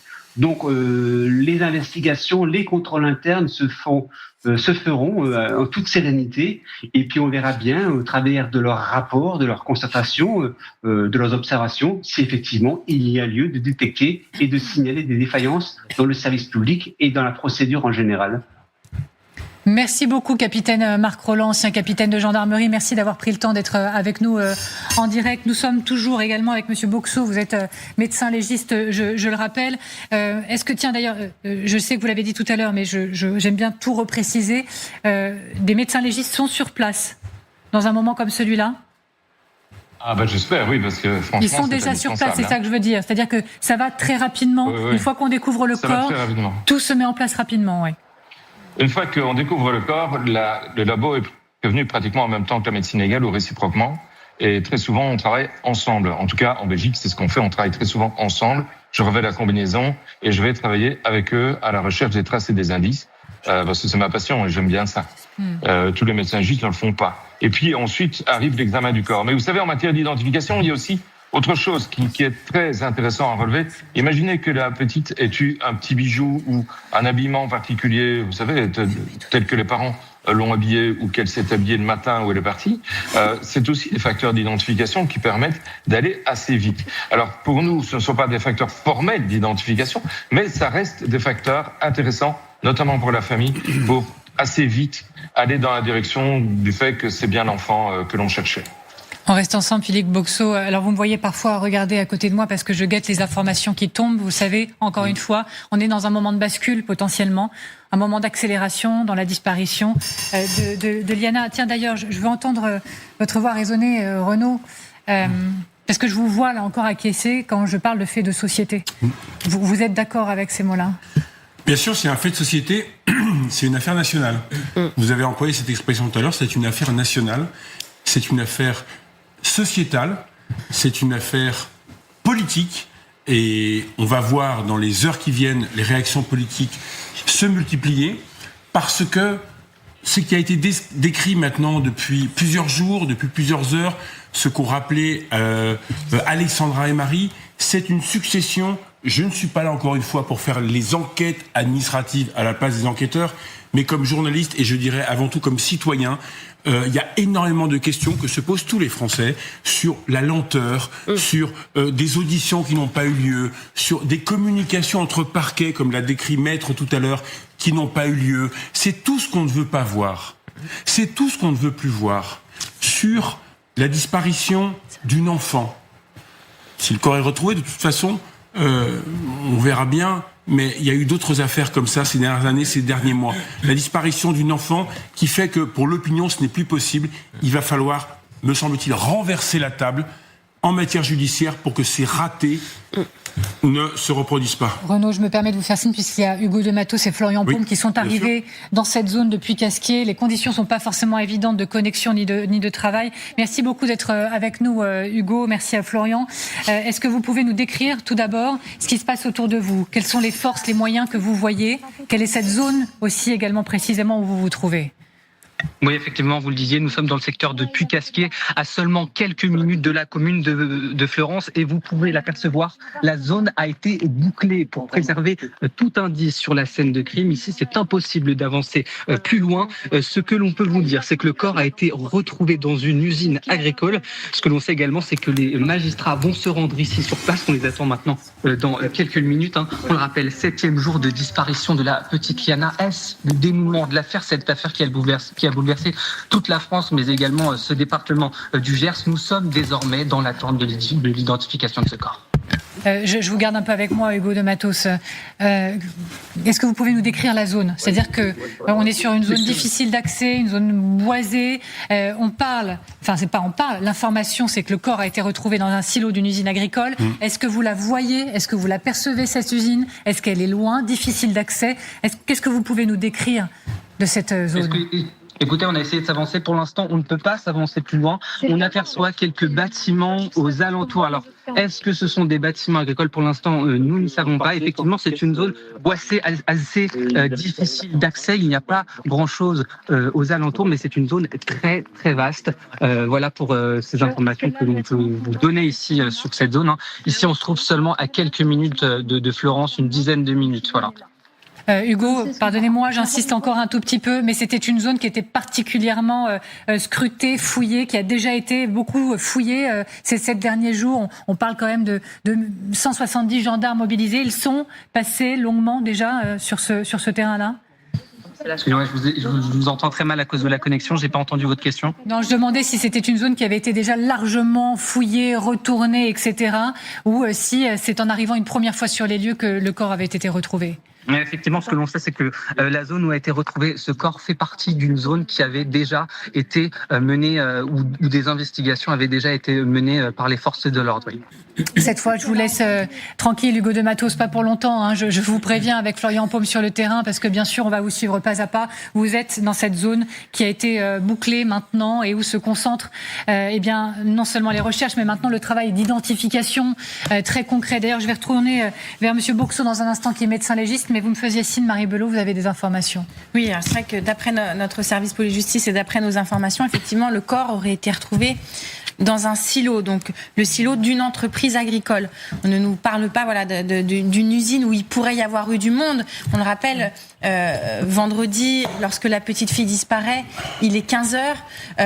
Maintenant, il va falloir comprendre de quel silo on parle et s'il y avait de la surveillance autour de ces silos. Est-ce que c'est un silo qui est dans un endroit isolé? Je ne suis pas experte en récolte des céréales, je ne sais pas si c'est un silo qui devait recueillir des céréales à cette période de l'année, mais est-ce que c'est un silo qui était sur surveillance? Est-ce que pour y accéder, il faut franchir des barrières? Est-ce que c'est très isolé de lieu d'habitation? Tous ces éléments-là, on va les surveiller avec attention, mais effectivement, on nous parle d'un silo. Il a été retrouvé pas dans une usine agricole occupée par des employés. Merci beaucoup, Marie. Je le disais, nous retrouvons à nouveau Philippe Boxeau, médecin légiste, auteur de La mort, c'est ma vie. Merci beaucoup d'être avec nous encore une fois. Moi, je suis partagée parce que à la fois, bien sûr, on se dit c'est une course contre la montre XXL. Parce qu'il s'agit de cette petite fille, parce qu'il s'agit de sa famille, parce que des centaines de personnes sont mobilisées. Mais en même temps, le capitaine de gendarmerie, qui était notre invité plus tôt, nous disait « Attention, il faut laisser le temps de l'enquête ». Parce qu'il ne faut pas passer à côté de quelque chose. Parce que j'imagine il ne faut pas de vice de procédure. Parce qu'ensuite, il y a toute une machine qui doit se mettre en branle. Alors j'imagine course contre la montre, mais attention, extrême prudence à chaque instant. Absolument. Et de toute façon, les médecins légistes sont habitués à ça. Ils vont prendre le temps qu'il faut pour faire tous les examens qu'il faut et les faire avec beaucoup de circonspection. Je n'ai aucun doute là-dessus. Aucun doute. Il est urgent de se presser doucement. Il est urgent d'amener des réponses, mais il faut que les réponses soient vraies. Il faut qu'on n'ait rien raté. Et les médecins légistes, nous sommes entraînés à ça. C'est-à-dire qu'on a des cas comme ça tous dans notre vie. Moi, j'en ai déjà eu plusieurs, des enfants qu'on a retrouvés morts, enterrés parfois, dissimulés dans des cours d'eau, etc. J'en ai eu vraiment beaucoup. Mais à chaque fois, on a pris le temps d'aller à la recherche de tous les indices et on n'a rien raté de ce qu'il y a moyen de trouver. Et c'est comme ça pour tous les médecins légistes. Il n'y a aucun problème pour ça. On va prendre le temps qu'il faut parce que justement, on ne veut rien rater. Et c'est une affaire, en plus avec la médiatisation qu'elle a, pour laquelle justement, il ne faut rien rater du tout. On reste ensemble, Philippe Boxeau, merci beaucoup. Et je vous rappelle, chers téléspectateurs, que nous attendons à 18h une communication du procureur de la République d'Agen. Que peut-on attendre, imaginer? Est-ce que c'est exceptionnel pour un procureur de prendre la parole? Alors ce sera peut-être par écrit, encore une fois, par la voie d'un communiqué, mais de s'exprimer aussi rapidement. Encore une fois, l'annonce d'un corps retrouvé est tombée, mais quelques minutes, allez, 1 heure avant le début de cette émission. Est-ce que ça va particulièrement vite? Oui, alors déjà, le procureur de la République, on nous a tout de suite prévenu qu'il se rendait sur place, c'est-à-dire si la situation était importante. Donc, ce qu'on attend de ce communiqué, c'est évidemment la confirmation ou non de alors pas d'un corps, parce que ça on sait qu'on a découvert un corps, mais la confirmation de s'il s'agit ou non de Liana. Est-ce que une première reconnaissance visuelle permet de l'attester, ou est-ce qu'il va dire on reste prudent, en l'état on ne peut pas être certain, et qu'il faut attendre les résultats d'une autopsie, car de toute façon il y aura autopsie pour assurer à 100%, avec certitude, que le corps retrouvé est bien celui de Liana, si tel est le cas. Et en fonction des éléments qu'il aura à sa disposition, il nous donnera peut-être déjà des indices, des informations sur la façon dont ils ont été peut-être aiguillés par des informations pour pouvoir aller à cet endroit et retrouver sur ce secteur le corps en question. Merci beaucoup. Merci également à vous, Philippe Boxeau, puisque on m'indique que je dois vous laisser filer. Je vous remercie encore une fois, c'était précieux de vous entendre, médecin légiste. Vous parlez très bien de votre métier, vous nous faites particulièrement bien comprendre ce qui est en train de se jouer. Et nous sommes également maintenant en direct avec Jacques Dallès. Bonjour, merci également d'être avec nous. Vous êtes auteur de Cold Case, un magistrat enquête aux éditions Mareuil Éditions, magistrat honoraire, ancien procureur de la République, juge d'instruction et procureur général. Alors j'ai tellement de questions à vous poser. Où commencer dans votre CV? D'abord, je vais commencer par le terrain, parce qu'encore une fois, pour ceux qui nous rejoignent, on a besoin de comprendre ce qui se joue là en ce moment, avec toutes les casquettes que vous avez. Que se passe-t-il pour les différents corps de métier qui sont impliqués dans l'affaire? Que se passe-t-il là maintenant à cet instant? D'accord, on aura certainement des explications de la part du procureur de la République, qui va communiquer dans quelques minutes. Il va retracer certainement la chronologie et ce qu'il en est de la découverte de ce corps. Ce qui est à ce stade-là, il y a 3 questions fondamentales, et c'est ce à quoi s'attachent les enquêteurs sur le terrain, puisqu'on a retrouvé ce corps, je crois, à une quinzaine de kilomètres du lieu de la disparition de la petite. Et d'abord, première question évidemment, mais tous vos invités l'ont dit, qui est ce corps? Quelle est l'identité de cette personne? Alors peut-être que les choses sont assez simples si on a des vêtements, même en mauvais état, qui sont les vêtements de la petite, qui là ne laisseraient pas vraiment de place au doute, mais il faudra en savoir plus, comme l'a dit Philippe Boxeau, avec des recherches d'ordre anthropologique, ADN, etc. Mais peut-être que d'ores et déjà, on a presque pratiquement une certitude, mais c'est au procureur de l'indiquer. La deuxième question, c'est quelles sont les causes de la mort? Et certainement, malheureusement, une cause criminelle, mais il faut savoir de quelle manière la personne est décédée.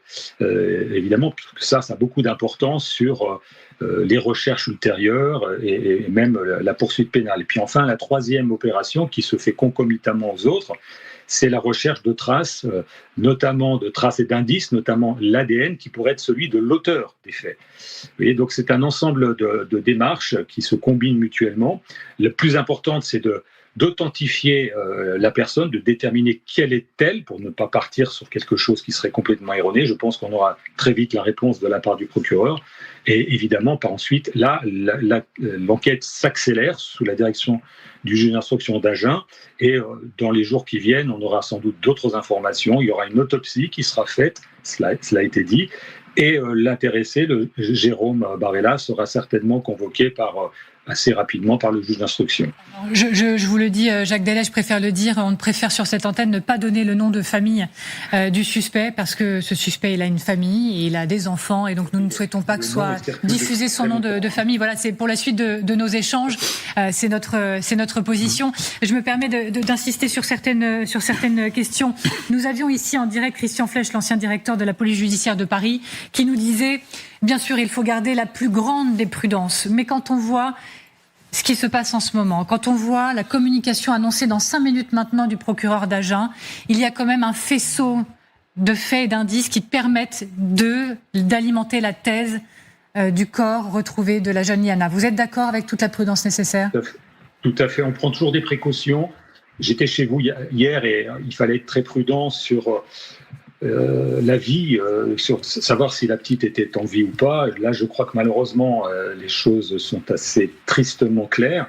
Et évidemment, il faudra savoir ce qui s'est passé. Et c'est la cause de son décès qui va être déterminante. On le saura plus rapidement après l'autopsie, étouffé, étranglé, décédé de coups de couteau. Et tout ça va éclairer considérablement l'enquête. Et c'est tout le travail, encore une fois, de la justice. Alors évidemment, quand il y a une très grande médiatisation, quand il y a un très grand retentissement d'une affaire comme ça, c'est pas simple parce qu'il y a presque une exigence de vérité immédiate. On prend quand même des précautions. Tout ça, ça doit donner lieu à de la prudence. Il faut travailler de façon méthodique, rigoureuse, sans s'emballer.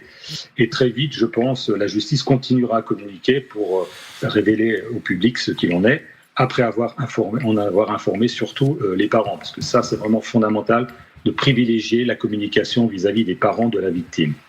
Et bien sûr, il faut vous poser la question, l'enquête administrative qui va être diligentée par le gouvernement, annoncée hier, parce que quoi qu'il en soit, malheureusement, et quelle que soit l'issue de cette affaire, on sait déjà qu'elle est marquée du sceau, du symbole d'une justice, d'un raté judiciaire potentiellement. Que pensez-vous de cette ouverture d'une enquête administrative diligentée par le gouvernement pour regarder ce qui s'est passé ces dernières années, pour passer à côté des alertes rouges entourant le profil du suspect ? Oui, il faut en passer par là pour savoir toute la chronologie et puis s'il y a des responsabilités, s'il y a des erreurs, des anomalies, des lenteurs, une problématique particulière. Moi, ce que je relève simplement, c'est une longueur excessive entre le dépôt de plainte, le début de l'enquête et ces jours-ci. Donc ça, c'est un sujet. Est-ce qu'on a traité comme ça devait être le cas, prioritairement une atteinte grave à l'intégrité d'un mineur?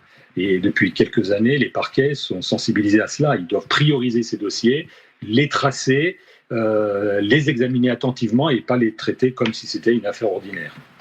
On reste ensemble, Jacques Delay, si vous en êtes d'accord. Il est 17h58 maintenant. Dans moins de 2 minutes, on attend la communication du procureur d'Agen. Immense pression sur cette communication. L'accélération, elle est déjà en cours. Un corps retrouvé, pas encore identifié, identification en cours. Les différents professionnels qui nous ont rejoints depuis le début de cette émission, de cette édition spéciale, nous le disent, c'est un travail de minutie entre la course contre la montre et en même temps l'attention particulière portée à chaque détail parce qu'il y a toute une procédure à respecter et qui va être importante pour la suite de l'affaire. Identification donc en cours. C'est plusieurs corps de métier qui sont en train de s'activer pour essayer de lever les doutes, notamment au nom de Liana, au nom de sa famille et des centaines de personnes qui sont mobilisées. Encore une fois, maintenant, dans 1 minute, que peut-on imaginer attendre d'une communication du procureur d'Agen ?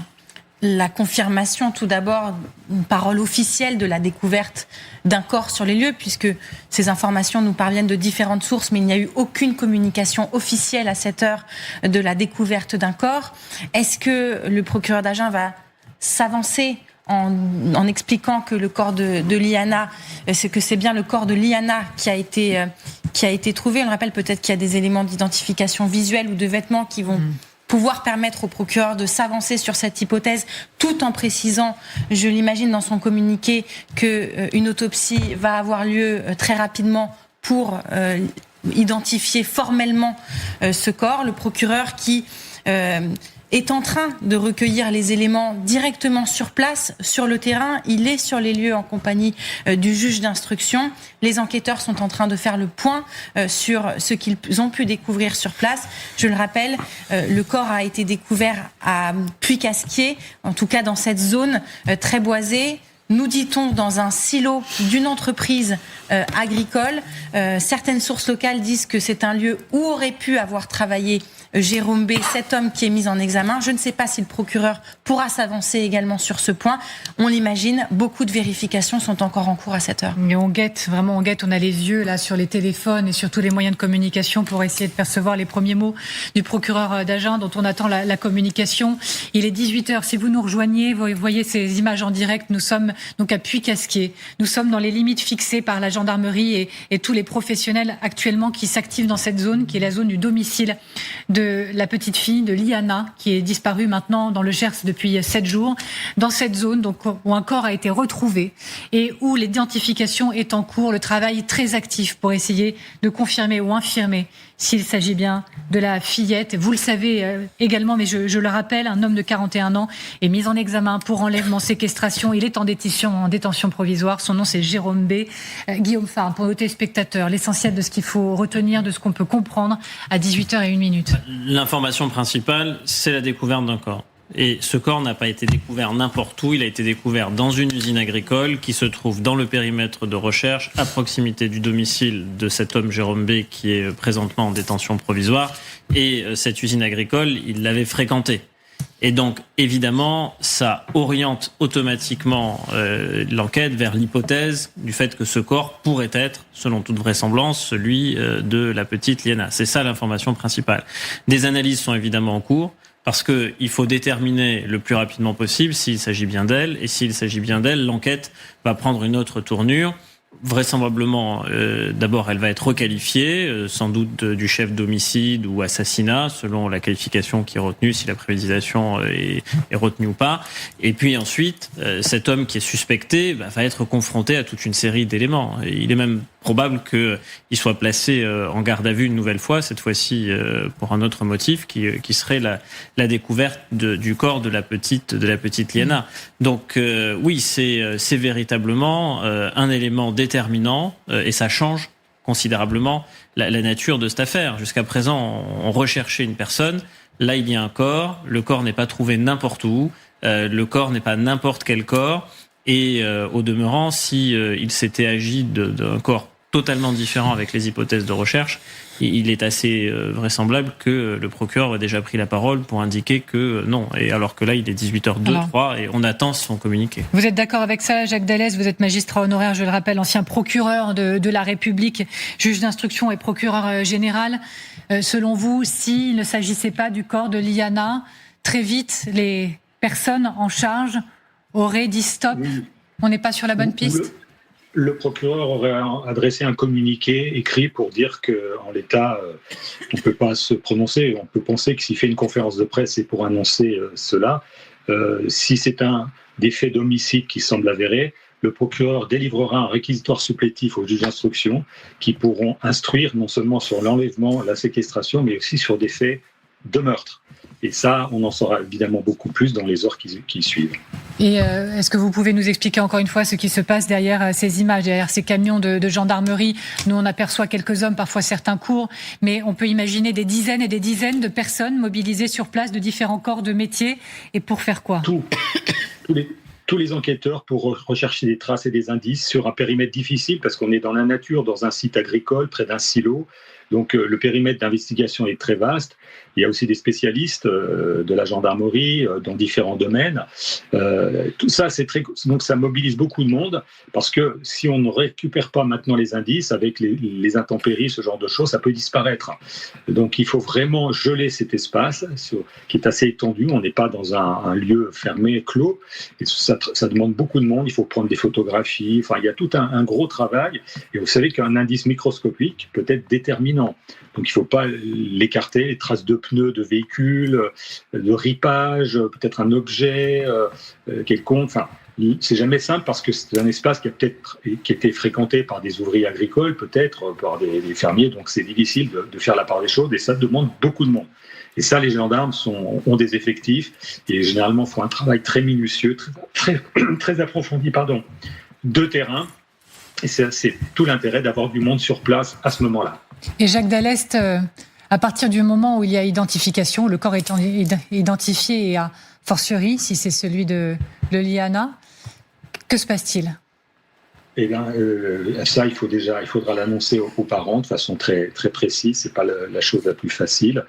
Et là démarre toute une série d'investigations médico-légales, l'autopsie, déterminer les causes de la mort. Il y a plein d'aspects, avec un aspect technique approfondi, la nature des blessures mortelles, si des objets ont été retrouvés, si des plaies particulières qui ont une profondeur, tout ça sont identifiés, et aussi rechercher, comme je vous l'ai indiqué, un éventuel ADN d'une tierce personne, peut-être celui de l'auteur qui peut-être se retrouve sur les vêtements de la petite ou sur son corps. Tout ça va déterminer beaucoup les suites de l'enquête et va permettre au juge d'instruction d'orienter ses investigations et de poser des questions à l'intéressé sur ce qui s'est passé et peut-être de rattacher très matériellement le corps, les faits à l'intéressé qui est actuellement mis en examen et qui est incarcéré. On imagine que les affaires qui concernent des enfants sont plus difficiles que toutes les autres à traiter pour tous ceux qui sont sur le terrain en train de travailler. Oui, c'est toujours très très pénible. Le docteur Boxo l'a dit. Moi, j'ai connu pas mal d'affaires de crimes d'enfants, des alertes enlèvement. Il y a une grande émotion. Et l'émotion, vous savez, c'est un peu incompatible avec la raison d'une enquête, la rigueur scientifique. Il faut garder dans ces moments-là de grandes émotions, un travail méthodique. Et il faut évidemment que les enquêteurs, les magistrats gardent cette raison pour pouvoir travailler sérieusement. Parce que quand on jugera l'affaire peut-être dans 3-4 ans, il faut que tout ait été fait. Et évidemment, tout ça se télescope et c'est jamais facile. En plus, il y a l'effet médiatisation. On peut avoir des badauds, des curieux, vous savez, qui viennent sur place. Donc, d'où l'intérêt d'interdire l'accès à tout ça. Voilà, il y a cette confrontation entre cette émotion collective, nationale, et puis la réalité scientifique, technique, froide, très clinique, qui doit être préservée et qui va peut-être amener la vérité. Puisque ce que recherche la justice, c'est la fameuse vérité judiciaire. Que s'est-il passé ? De quelle manière cette personne, si c'est bien la petite jeune fille, de quelle manière elle est décédée ? Merci Jacques Dallest et vraiment encore une fois c'était très précieux de vous entendre. Merci beaucoup avec votre regard et votre pédagogie également dans le propos. Merci beaucoup à vous et malheureusement j'ai envie de vous dire à bientôt parce que je pense que nous reparlerons de cette affaire. Je me retourne vers vous. Cette zone, voilà, nous ce qu'on en a, c'est l'image que vous apercevez avec ce camion de gendarmerie. Cet après-midi, 1 heure peut-être avant le début de l'émission, nous avons appris qu'un corps avait été retrouvé. Vous le savez, le contexte c'est la disparition dans cette zone de Liana, 11 ans, c'était il y a 7 jours, on est dans le Gers. Les informations précises dont on dispose, Marie ou Alexandra, dites-moi, c'est que le corps a été retrouvé pas dans un champ, pas dans une forêt, non, c'est important, dans une usine. Oui, et plus précisément, dans un silo, nous dit-on. Donc c'est une sorte de dépôt de collecte et de stockage, possiblement de céréales, nous dit-on. Et l'information qui vient de nous parvenir qui est une information importante, c'est que Jérôme B. Aurait été l'employé de cette entreprise agricole entre 2012 et 2018. Qu'est-ce que ça veut dire ? Ça ne veut pas dire à cette heure que c'est Jérôme B. Qui a tué cette petite fille et qui l'a dissimulée là, mais c'est un élément très important. Ça veut dire que très possiblement il connaît ce lieu. Peut-être sait-il que c'est un endroit isolé et que c'est donc potentiellement un lieu de dissimulation possible d'un corps. Je m'avance un peu en disant ça, on va attendre la communication du procureur d'Agen, mais ce qui est sûr, c'est qu'il y a une forme de lien qui est en train de se faire entre Jérôme B, mis en examen pour l'enlèvement et la séquestration de cette fillette, et le lieu de la découverte du corps, qui est en cours d'identification. Donc il travaillait, c'est une information que nous pouvons vous confirmer à cette heure, pour l'entreprise qui tient cette usine. Ça ne veut pas dire qu'il travaillait précisément dans ce silo sur ce site, mais en tout cas, il en avait connaissance et on apprend également que l'entreprise en question serait en train de rédiger un communiqué pour éclaircir. On attend beaucoup d'éléments, là, qui peuvent tomber à tout moment. Depuis 18h maintenant, on attend surtout la communication du procureur d'Agen. Ce serait une nouvelle accélération, peut-être la plus importante depuis 7 jours maintenant dans cette affaire, depuis qu'on a retrouvé surtout ces dernières heures le corps dans cette zone, identification en cours, encore une fois. Est-ce qu'on peut rappeler les moyens qui sont mobilisés sur cette zone pour essayer d'aller au bout de l'enquête, Alexandra ? Alors sur cette zone précisément, de toute façon on le voit, tout le secteur a été intégralement bouclé. On sait que toute la journée il y avait 180 gendarmes qui étaient mobilisés, ainsi que des citoyens, notamment des membres de clubs équestres, pour participer, pour aider à la fouille de tout ce secteur. Depuis cet après-midi, le périmètre autour de cette usine agricole a été verrouillé. Plus personne ne peut accéder autrement que si les enquêteurs ainsi que la police technique et scientifique qui est sur place. L'objectif, c'est d'analyser ce corps, de comprendre, de vérifier est-ce qu'il s'agit bien de Liana ou pas, et également de récolter le maximum d'indices autour de cette scène pour permettre ensuite d'avancer dans cette enquête et de fournir des éléments. Nous sommes maintenant en direct avec Maître François-Xavier Cauzan, et merci beaucoup d'être avec nous. Vous êtes, vous, avocat de l'association Innocence en danger. Encore une fois, je rappelle, pas à pas, l'extrême prudence, un corps retrouvé, on n'a pas l'identification, mais tous les spécialistes nous le disent depuis tout à l'heure, les faisceaux alimentant la thèse d'un corps retrouvé qui serait celui de Liana, voilà, sont sur la table avec la prudence nécessaire. Comment regardez-vous ce qui est en train de se passer ? Bonsoir.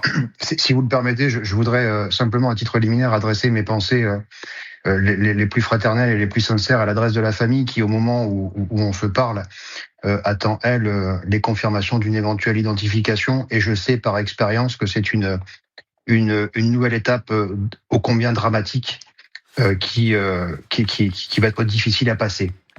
Pour répondre à votre question, vous savez, je peux vous dire simplement que ce type d'affaires, malheureusement, occupe 70% de mon temps professionnel, et je crois qu'on ne s'y habitue jamais. On s'y habitue jamais parce que effectivement, les jours défilent et on garde l'espoir malgré tout. Et chaque jour, on a l'impression de glaner des informations défavorables qui nous mènent bien souvent à ce genre de situation. Et aujourd'hui, en réalité, comme vous le disiez fort justement, je vous écoute depuis un moment, on se rend compte que toutes les informations qui arrivent d'ici et là convergent vers une implication possible. Alors, toute proportion gardée, parce qu'effectivement, cet homme, au moment où nous parlons, demeure présumé innocent. Mais toutes les informations convergent vers une possible implication et très certainement vers la découverte d'un corps qui, a priori, pourrait être celui de cet enfant. Donc aujourd'hui, à cet instant, c'est une nouvelle étape procédurale qui va s'ouvrir et qui doit être appréciée avec mesure parce que, comme le disait le procureur d'Alest, on est dans une phase très froide procéduralement qui consiste à recueillir le maximum d'indices pour éviter toute discussion inutile a posteriori, pour figer la scène et pour préparer la suite de la procédure qui va être le temps de l'instruction et très certainement le temps du procès criminel. Alors, je me permets de vous interrompre, Maître, puisque à l'instant même, le communiqué de presse du procureur d'Agen vient de tomber, celui qu'on attend depuis plusieurs minutes. Alors, il faut le temps d'en prendre connaissance, mais que percevez-vous pour commencer, Guillaume Flam ? La confirmation de la découverte du corps d'un enfant. Ça, c'est le premier élément qui figure dans le communiqué. Et le deuxième élément, c'est porteur de vêtements similaires à ceux que portait la petite Liana au moment de sa disparition, qui est un indice, évidemment, qui oriente vers le fait qu'il pourrait s'agir d'elle. Allez-y, Marie Belot. Non, effectivement. Et puis cette information sur l'autopsie qui sera pratiquée dans les prochaines heures, on s'y attendait, on en a déjà beaucoup parlé sur ce plateau, mais effectivement, il explique qu'une autopsie sera pratiquée dans les prochaines heures afin de parvenir à identifier formellement et proposer des conclusions médico-légales sur les causes de la mort. Donc à cette heure, le procureur, évidemment, ne s'avance pas sur ce qui a conduit à la mort de Liana, mais confirme qu'une autopsie va avoir lieu dans les prochaines heures pour préciser tout ça et que, en attendant cet acte d'enquête primordial, il arrête toute communication. Il confirme la présence du corps d'un enfant qui porte les vêtements, mais reste prudent et attend des confirmations des médecins. Porteur de vêtements similaires à ceux que la Miller enlevée et séquestrée portait au moment de sa disparition. Voilà la phrase exacte du procureur de la République d'Agen. Le regard de chacun de vous, professionnels sur ce plateau, Alexandra Guillet, à la lecture de ce communiqué du procureur. Oui, effectivement, c'est ce qu'on craignait tous. Finalement, c'est quelques éléments avec toute la prudence qu'on peut avoir. En filigrane, nous disent quand même que tout converge pour nous dire que c'est bien le corps de la petite Liana qui a été retrouvé, avec, on le redit, cette phrase, que ce corps a été retrouvé sur les lieux d'une exploitation agricole dans un espace écarté d'une vue directe, le corps paraissant être celui d'un enfant porteur de vêtements similaires à ceux que Liana portée quand elle a été enlevée et séquestrée vendredi dernier. Et effectivement, l'enquête va se poursuivre et notamment une autopsie va être pratiquée pour comprendre ce qu'il s'est passé. Voilà, vous le disiez Alexandra, vous le disiez tous, confirmation du scénario du pire sous la plume du procureur d'Agen. Le nom de Liana n'y est pas couché sur ce communiqué, mais des vêtements similaires, le corps d'un enfant sur cette zone dont nous vous parlons depuis tout à l'heure. D'ailleurs, la zone de Puy-Casquier où vous retrouvez Hugo de Matos avec Florian Paume. Hugo de Matos, voilà, sur place, la pression elle est maximale. L'enquête est toujours en cours. Il faut récolter chaque millimètre d'indices disponibles pour aller au bout de l'enquête au nom de Liana, au nom de ses parents. Oui, effectivement, pression maximale ici et nous nous trouvons avec Florian Paume dans le secteur de Puy-Casquier, là où a été retrouvé ce corps dans une usine agricole. C'est à seulement quelques minutes de Fleurance. Ce corps retrouvé dans le Gers est celui d'un enfant porteur de vêtements similaires à ceux de Liana. Nous venons tout juste de l'apprendre. Est-ce le scénario du pire? La zone a été bouclée pour préserver tout indice sur la scène de crime, comme vous pouvez l'apercevoir sur ces images de Florian Paume. Il n'est donc pas possible pour nous d'avancer plus loin. Ce que l'on peut vous dire sur cette zone, c'est qu'elle est très dense, très vaste, très boisée, peu d'habitations sur place ici, une zone assez reculée. Ce que l'on sait également, c'est que les magistrats vont se rendre ici sur place dans quelques instants pour peut-être nous apporter plus d'informations encore sur ce corps qui a été retrouvé. On le rappelle, 7e jour de disparition de la petite Liana. Est-ce le dénouement de cette affaire? Une affaire qui a bouleversé la France.